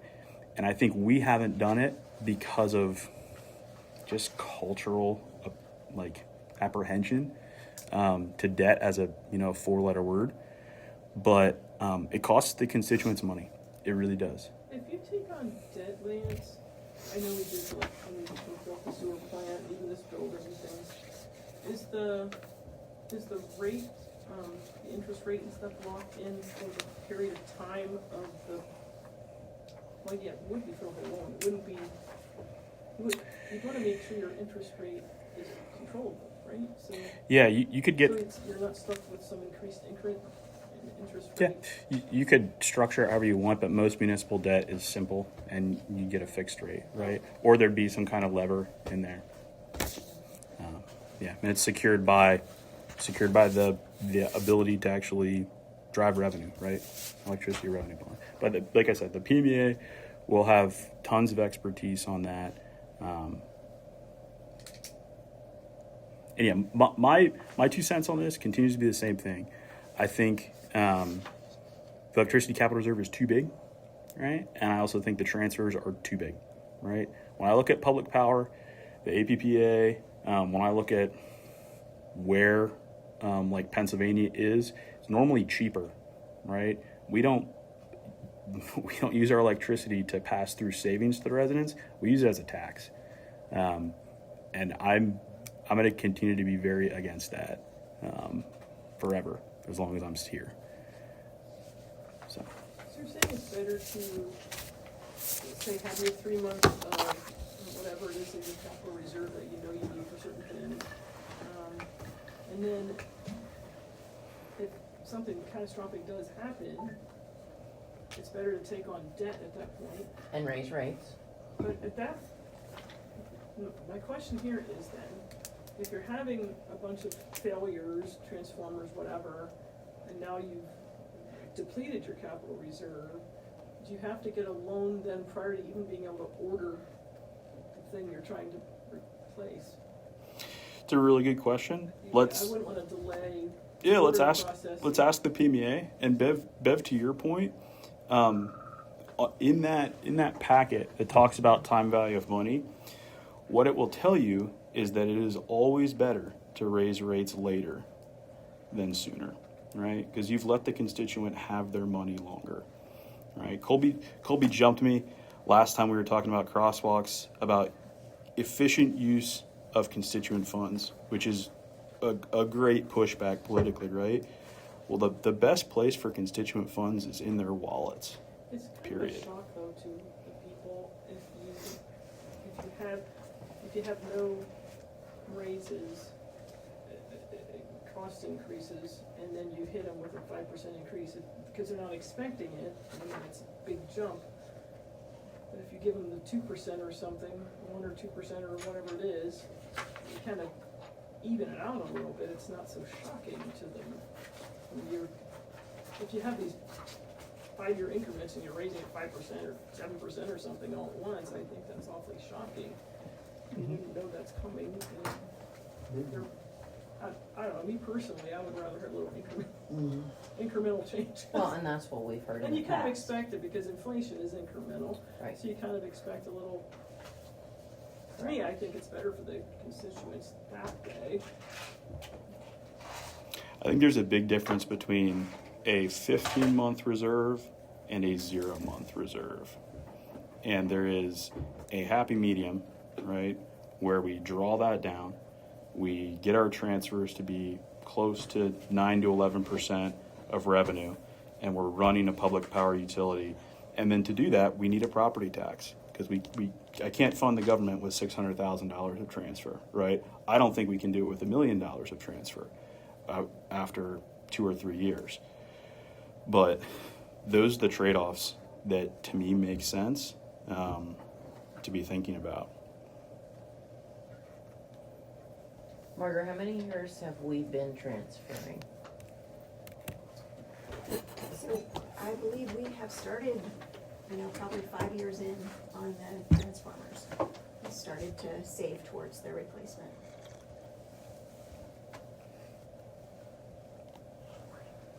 So then how big was the reserve before we started putting in $250K a year?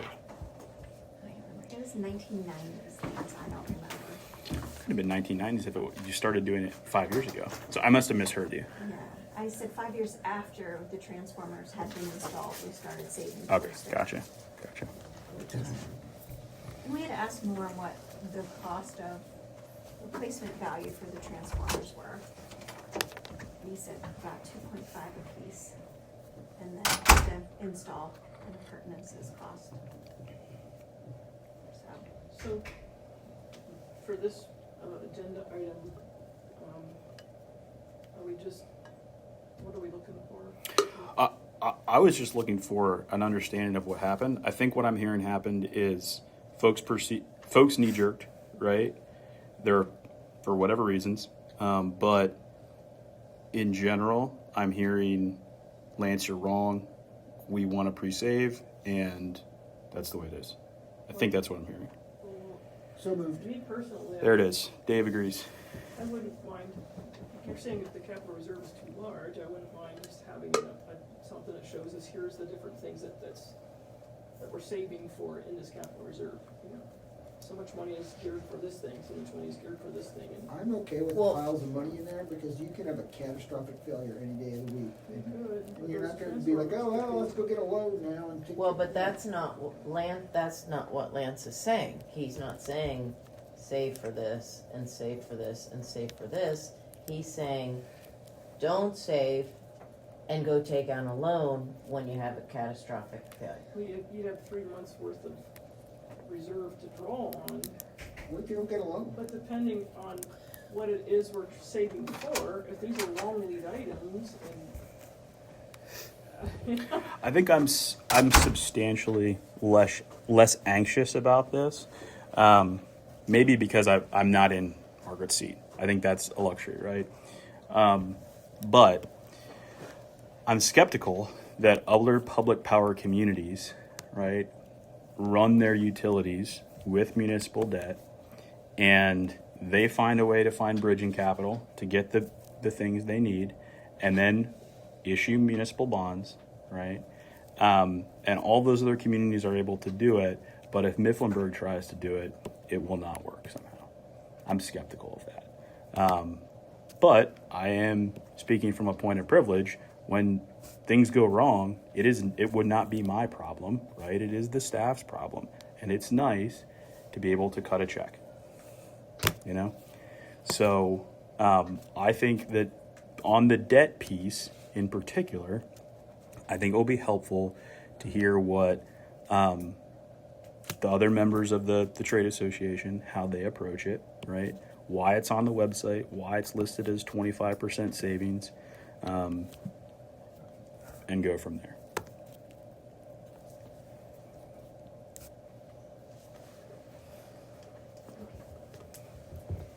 Crosswalks. Also, Yes, this is me too. Rob, did you have other points on that? I know you had mentioned there was like a PennDOT situation. I sent out the emails that Sean from the county and also Sam Pearson, who's like a traffic, I don't even know what to call her, a guru at the Pennsylvania Downtown Center. But I didn't know if your point was that like you need to have signs too for this to be effective, or that there was more to it versus just a, hey, these don't work kind of comment. Well, I guess my concern is, and this is where I was trying to get a feel for council, last time, and I know that, you think we ought to paint, vast majority of the crosswalks, if not all of them. I heard some other council members were in the same position, and we know because last year, I know you weren't in council, but somebody asked, I think it was Colby, had asked for what the cost was for that effort. And at that time, it was almost $8,000. So we're probably approaching $10,000 to paint all those, because on Chestnut Street, we got to do them on a Sunday from a safety standpoint, and it requires flaggers because we're working in the PennDOT right away. My thought was, in regards to the added extra paint, I do not know or see anything that improves safety, even reading some of the PennDOT literature. What you read, and I had the same argument with Sean after your email. Of course. Him and I are good friends. Of course. I figured you called him. And I said to him, I'm more of a common sense practicality person. There's stuff that PennDOT does I don't agree with. The whole thing about storm. We're fixing their storm and dealing with storm issues throughout the borough, and it's a continual problem. We have 3 issues going on with them right now in regards to that. There's things when they came into town here one time when you're talking about red lights. They said, "Did you ever consider about putting a red light up down at 104? There's been a lot of accidents there." I said, "Let's talk about that, common sense wise." And we had 3 accidents. I went over to the police department and asked them to run accident information. In 10 years' time, I think there was, I forget what Bailey gave me at the time. I want to say there was 5 reportable accidents down there. It was some ridiculous low number. But at the time, the reason there was 3 accidents, there was a DUI driver that was drunk, caused an accident. The other guy fell asleep coming down the hill and ran into the vacuum behind Amy's. And the other one was the 16-year-old that wasn't a licensed driver that his 21-year-old girlfriend left him drive. That he never driven before, or I know he didn't have a license. So they had 3 issues there that had no bearing on why that intersection needed to be signalized. So in the case of the same thing with the crosswalks, to me, make the proof in the pudding. If added paint is gonna prevent safety measures and people from getting hurt, I'm all for it. But the added extra expense, I don't see it. I think there's other things that this community could do to make things more safe for pedestrians. My point in case, Yeah, what are those? Yeah. the school area down at Sheets. I think that's a high volume crossing. To me, one of the best things we can put that 10 grand towards is when you push that button, it stops traffic in all directions, especially during school exit and entrance times, to stop traffic in all directions. Is it gonna prevent every potential accident from happening? Oh, hell no. Is that possible to do? Yes. Really? You go into like Harrisburg or Williamsport, you press the button on some of those crosswalks and they go doot, doot, doot, doot. And again, so the audible lets, it lets the blind folks know. We did have, as you know, the blind gentleman that got hit at Forest Hill Road, not really his fault, or the truck driver was kind of going through the intersection, he walked into the trailer, but I don't know how you kind of prevent that, but other than stopping traffic in all directions. I don't think that's one worth doing at that intersection, but to me, the Sheets one is. Now, I do think Fish Street's an issue because that's a high volume crossing as well. I'm just concerned about putting that money out there just to make it more visible. PennDOT's publications that you put out say it makes them more visible, that more people may stop for pedestrians. Mm-hmm. Well, I want to say, no shit, you put more paint down, it's going to be more visible. No different you put up, if there was no signs there before and you put 100 signs up or 10 at that intersection, it's more visible, right? Mm-hmm. That's the argument that I have from a practicality sense. I think, that investing that money and looking at other things. I like Colby's point. I think before you just go out and randomly paint stuff you think's a good idea, let's Do the study. do a study and see what's the right thing to do. I think he made an excellent point last Yeah. time. So Colby brought up the Safe Streets for All, right? And the deadline for that for this year is the end of May. But it seems like it's going to be. I talked to CDBG, and it seems like it's going to be available for next year. So it feels like we should do that, right? Because that will be very comprehensive. Rob, you can work with Dave and Colby or whoever to think about the entire corridor. It's a 20% match. I don't know how much the plan is. It will be real money though, I would imagine. But for this year, I generally think it's still worth the the 7-8 grand, with just to come back from the county. What can someone tell LTAP, right? That means they will come out and walk Chestnut Street with us or with you and advise, or what does that entail? From what Sam? Yeah, Sam What said. Sam Yeah. said, that's not what it sounded like to me. I have no You've never experience done working it, huh? directly with that program. I'm familiar with that through PennDOT. We get a lot of For other stuff. informational. There's Okay. training and there's informational pamphlets. That was some of the stuff I gave Dave at the last council meeting afterward. So they do provide a lot of, I'll say, briefings in literature and trainings that we go to from time to time. The one thing I do want to point out, though, too, in my conversation with Sean McLaughlin, and I got to kind of tell the story because it to me it's getting something. And I talked to two of the officers here recently about it. Is the rail trail crossings? Yeah. So people in down at Lewisburg, if you've been down there at Fairground Road, they put the Continental Crossing there. Yeah, it's Then they good. decide, we're going to put up the flashing sign, so when somebody approaches that intersection in the way of a pedestrian or bicycle, the lights flash on those signs. You probably know 3 months after they put the signs up, a pedestrian was hit and put in critical condition. So what good did the signs do that were flashing? That to me, would be a great thing, right? Mm-hmm. But motorists are confused there. And what happens at that intersection is people going eastbound. I've witnessed it. They turn, especially when it's high volume, like after school. Yeah.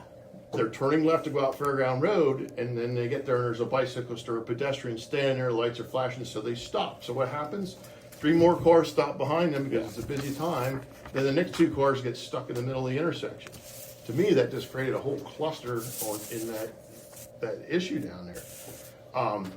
But more so now because you have those piano continental crossings painted there, it confuses motorists. And PennDOT does not look at those. They are not considered pedestrian crossings. It's up to the bicyclist or the pedestrian there, and you can correct me if I'm wrong, to make sure traffic is clear before they cross. So now you've created confusion by motorists, because if it happens out here at Fairground Road, you witness it, you get, somebody will stop in one direction and the car going northbound keeps trucking. And then the other, especially if you're in the near lane, they're waving kids across. I've seen it, happen. So then, To me, that those should be painted completely different, because now motorists are confused, and down in Lewisburg they have them everywhere, so people are just stopping all over the place. And there's not a requirement on Forest Hill Road for the. No, it's not a pedestrian crossing. PennDOT consider those intersections, and the bicyclists and the pedestrians are required to stop, not the motorist. got it. And Sean McLaughlin told me I was wrong, but I didn't have that argument yet with him, because I knew, the conversations I had with our police department. He did tell me they tried to work down there, and I know it's with the other police department, Buffalo Valley, and they weren't willing to educate, the bicyclist and whatnot on the trail. But it is really confusing, especially out there, because it's a higher speed area in town. I think it's 30, is it 35 out there, Trace? We've tried to get that reduced as well. In terms of enforcement, you need to be 500 feet from the first reduced speed sign. So coming into town, 500 feet from the first 35 puts you almost at Walnut Street. So it's technically still enforceable 50-mile-an-hour zone at that crosswalk. And that one concerns me, because you have people that stop and they're waving people through, and then the other person going the other way and they're flying and they're not stopping, and just because they're confused, that's what they're supposed to do. So with respect to these exact crosswalks, it sounds like there's growing support for the Safe Streets for All, right? Write the grant, figure out what the match would be, and make a full-on plan. Dave, does that sound good for you too? This is your domain here. I don't want to. We're not talking about all the crosswalks, I'm hoping, because we sort of settled on 5th Street, 1st Street. Well, you guys talked about doing it last month, being in you at the end you said no. Yeah, I think we rarely, it happens every once in a while, on the same page to do the non-signalized, and then Colby made the really good point, right, of do a whole plan. So that's the whole plan will take a while, right? The next application is next year. And here we are, like right now, saying, well, we should do 1st Street because the high school's right there. So all we know, We don't nobody goes across there from the high school. Correct. We walk one block east or west. I like Correct. Providence. We were shooting from the hip. Mabel. Yeah, to me, because there you have That is most of a the zoo. younger kids that walk, that don't drive, and they're not And as it's not even, experienced. You just wanna it's go to not even Sheets the, and- it's not Yeah. just the walkers, it's the middle school aged kids who have practiced after Yeah, that's- school, who are going to Sheets to get something to eat and go back to the school. I was surprised to see how busy that intersection is. And just, I got to throw another point out, because this sticks in my craw. I was talking to Margaret about this in my conversation with Sean McLaughlin. And I said, of all my travels and seeing all the stuff down there in Lewisburg, they used to have the signs out there, and they're kind of, not so when I went overboard with those crosswalks. Of all places down there, you'd think they would have maybe the flashing signs or the yield to pedestrian thing out in this placard out in the middle of the street. That they don't have one. Lintown School, I witnessed twice when I had to go down to doctor's appointments in the last month in the morning. Because years ago, when I worked in Lewisburg, they used to have a crossing guard. The school paid a crossing guard. They would stop traffic. Not anymore. I witnessed there were 6 kids there and they couldn't cross because traffic was busy, because everybody going to work. They couldn't get across there. And no one stopped. No, it's not our problem, but I'm just using that as a point, and we're so worried down there, and they put all that stuff up there at Fairground Road, but they didn't do anything at the Lintown School. To me, it's like, of all places, I think, again, middle school age kids there, but anyway. So do we want to take this to committee, whether it's public safety or streets and property, We can deal with it in and streets and I mean Colby and Dave are the true experts here. That's the only reason I and Rob, right? I don't want to just not do anything. When is that meeting? Next week, next Tuesday. Next Tuesday. We can chat about it some more there. Is that reasonable? Can you make next week, or send thoughts to Matt or someone? Yes, you. Yeah. Okay. I didn't know if you were talking to the chief or something. No, you. Okay. Streets and property. Yeah, streets and property. So we can decide whether or not we want to spend the money to do something that's kind of shoot from the hip for this summer and then do the study, do it the right way for Colby's point, and then come back to it later. Okay, cool. Tracy, I have a whole bunch here. Couple of things. Pennsylvania State Police, the Milton Barracks, last year started Shop with a Cop. Buffalo Valley Regional Police joined in with them. And I spoke with Trooper Sarah Barrett, who heads that up. Just kind of curious as to what, if we could get involved in that. And ironically, they had 10 kids from the Mifflinburg School District participate. She's more than happy to have us send an officer or two down and participate in that. It'll be in December of this year. She sent me the letter that they used. It was all Lewisburg businesses that donated. But they had 10 kids from Mifflinburg, 10 from the Lewisburg area. They were all transported by the school district. And they actually found that they gave the kids too much money. It was a lot of kids that came from lower income houses, and when they were told they had $350 to spend, they had no clue what to do. So they're gonna reduce the amount a little bit so they can add a couple more kids. But my plan is to send a couple guys down in December of this year to partake in that. And I'm gonna hit up some businesses in town, see if they're willing to donate. The state police can't accept donations for this, so Kelly Township actually holds the account. So donations get made to Kelly Township, and then they cut the bill when they do the Shop with a Cop program. The other thing I'd like to do is bring back the community safety fair that we used to do at the end of the school year, beginning of summer down at the fair. Kind of got away from it with COVID and was never looked back upon. National night out, like our own version of Right. the national. Right. Okay. They brought the Yeah. cup around and stuff. Yeah. Some, And the problem, like with National Night Out, everybody wants the helicopter, everybody wants this. on the same night. So it was handy. We were able to get a lot of resources to come in for that. Carol Grove caught wind. She just sent me an email. She wants to be involved in the planning. She wants it back.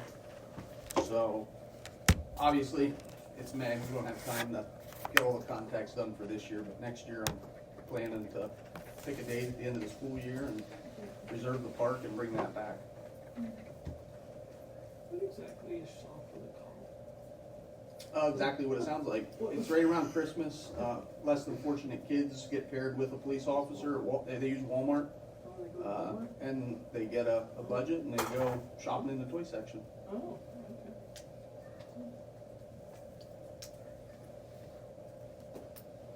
So, You heard that 350 and you're thinking, why am I want to do money? But I guess you don't go to the mall anymore, so it's Walmart. Okay, cool. This is like one-on-one cop. yes, yep. Cool. anything else for Trace? Tracy, you have anything else? I don't think so. I wasn't here. I guess civil service met Friday. We're good to go, so. I've been on night shifts. I was off Monday and I'm here till 6 a.m. tomorrow. But I saw Tina drafted up some letters to go to the newspaper and stuff. I'm still working on something to send to the local police academies. Other than that, we're gonna be advertising shortly. How many other departments are looking right now? Too many. That's what I thought. Milton, Buffalo Valley, Sealands Grove. Milton just tested April 15th. They had 5 show up and 1 person pass. And I think they were 19 or 20. They didn't even go to the academy yet. So they're re-advertising. And they're going on 6 months into trying to hire 2 and can't get 1. When you say they pass, is it just for the physical side? Physical or written. I didn't ask which ones they didn't pass. Yeah. It just blows my mind on the physical side. I mean, I couldn't do it. So did you send, When I was younger, I First step could. seems you set a date for the testing, I think they did. In my mind, it sounds good, but realistically, I'd like to have applications in by June 8th. Rick Fry and those guys were available the following Monday, Tuesday, and Wednesday to do physical fitness testing and written exam. I And we think the would last time schedule we had the oral same, boards. same thing, I think it was in Jackson, there was only one person that passed, like 5 candidates. Yeah. One gentleman, he failed, he needed one more sit-up. Yeah, I was gonna say, somebody couldn't pass sit-ups, I'm like, One What? more. he's You like, never know. Alright, is that everything for Trace now? I just wanted to mention 2 things, because you haven't been here, the door lock's fixed if you haven't heard. Got that email? And I just got the proposal today from the fire alarm folks from Susquehanna, so we had the 2, and Margaret told me to go ahead, so that'll be fixed in the very near future. I was getting used to that beeping. Yeah, so, I haven't seen you, you've been on night shift, so. Okay, project updates. So if you've noticed, Cherry Alley is well underway. It was going really good until recently, not that the contractor's doing a bad job. Unfortunately, right at Fifth Street, we hit bedrock, and it's bad. It's the deepest part of the trench now from going Fifth Street east. It's very slow go digging. Yesterday they only got 2 sticks of pipe in. A stick is 20 foot. Today they got 1 in because the next stick is where it goes into the manhole on Fifth Street. So they had to dig a bigger hole. The manhole takes a 6x6 hole to set it in the street. So they're just having a slow go the last couple of days. Now tomorrow we're supposed to get rain, so they won't be here tomorrow. And they'll be here Thursday and Friday. They normally work 4/10s, but they'll be here Friday because of that issue. But other than that, it's been going okay. Other than the other day they had the rain was coming, some bad weather coming, and they were scrambling to kind of get the trench closed for the day. And the guy driving a skid steer backed into one of the lamp posts down at the lot, knocked it over, it fell in a car, and I had to call the cops up to figure out whose car it was, and it was, reportable and all that. So nothing major. It just took the mirror off, I think, is what they told me. So other than that, it's been going pretty good, other than the fact that the rock. So the H2O project, electrical's out for rebid. You guys had authorized that. So, and Dave Manuel told us today on a conference call that they got a couple of questions from electrical contractors. So it looks positive. We're going to get at least 1, if not maybe 2. I think he said there was 2 plan holders right now on the electrical side. So Will mentioned the 88 corner stuff that's out for bid right now. So you will have that next round. Remember, we authorized that last month, so that's out for bid. I think there was something else I was going to mention. Might have been Limestone Township. They did insert the new valves up on the hill to try and figure out the whole leak issue. I think it did report they had another valve failure up there, and doing that work to try and isolate the lines, and they have to now replace that valve. But they're still working to locate that leak and haven't yet. PRWA is coming back. They're actually with us tomorrow doing our leak detection, Pennsylvania Rural Water, and then they are scheduled with the township again. I don't remember the exact date, but I think it's next week sometime to try and help them now that they've had those other valves installed. That's it, unless you want to go into the details now about sewer. Executive session. Okay. Sewer plan update, we have the equipment fixed and it's operating. That was a update from last month when it wasn't doing so well. Everything was broke. Seemed everything was broke. Yeah. Pool concession stand updates. I cannot get anyone from the Department of Ag to call me back to figure out what I need to do to get the license. I have the license form, all 21 pages of it, filled out and ready to go, but I have just a few questions. There are some exemptions for nonprofits. I'm not sure we qualify. I'm not sure, because of that means you need some different layouts and forms, and so I called a little over 2 weeks ago, haven't gotten a call back, called again, and I called 2 other numbers in Harrisburg. I had a local contact that I was calling initially. I went to the state offices and just hopefully someone else will refer me. That's our first step. Jason, score one for Jason, and his sister, she had the assist.